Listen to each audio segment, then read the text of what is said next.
how I found Church 1.0 was I went to see that movie Seventh Day Adventist at the Roxy.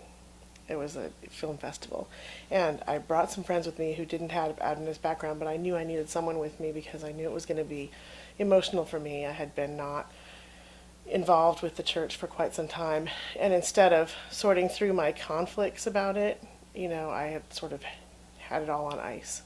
So I went to see Seventh Day Adventist, and at the very end of the movie, is Marcos looking for a space to meet?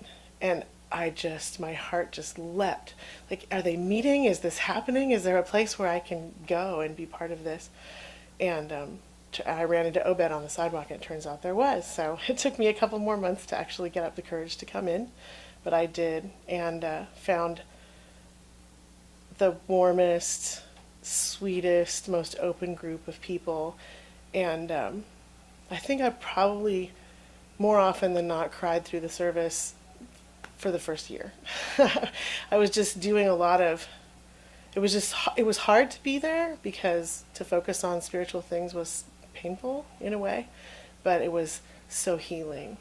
And just to have a group of people who understand maybe some of the things, I'd been through, we've all been through. I'm going through a particular religion and a particular culture, but also the aspect of just opening everything up and re-examining all of the assumptions that we had made or been given, and looking at old stories from the Bible in a new way, and just having that space to explore our own beliefs without any expectation that we would all land in the same place or that we would all believe the same thing. So freeing and so unmooring too, like a little scary, like I said, because I could feel myself detaching from a part of my identity that I had never really examined, but I knew didn't fit. So the impact on my life from that process has been completely transformative. I mean, from crying through the services for the first whole year, I started bouncing in, happy to be there and happy to have a space to examine my own spirituality and build connections with people who are concerned about matters of spirituality without any expectations. I mean, it's so rare to even find a space like that. It's unbelievably rare in the world to have a supportive spiritual community like that. So it's changed everything about my life, in that way. And I don't know who I am spiritually anymore. I don't know what group I align with necessarily, but there are so fewer barriers between the divine and me, which is like, I just didn't expect that. I just couldn't even imagine it.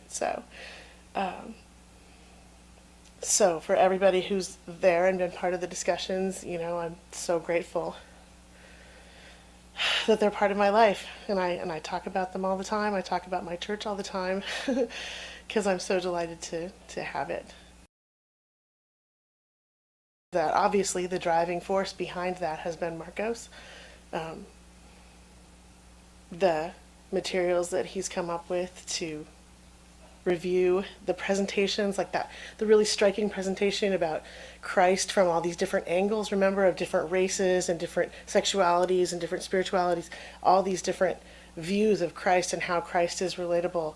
The Christ concept really is relatable to anyone on the planet, any human.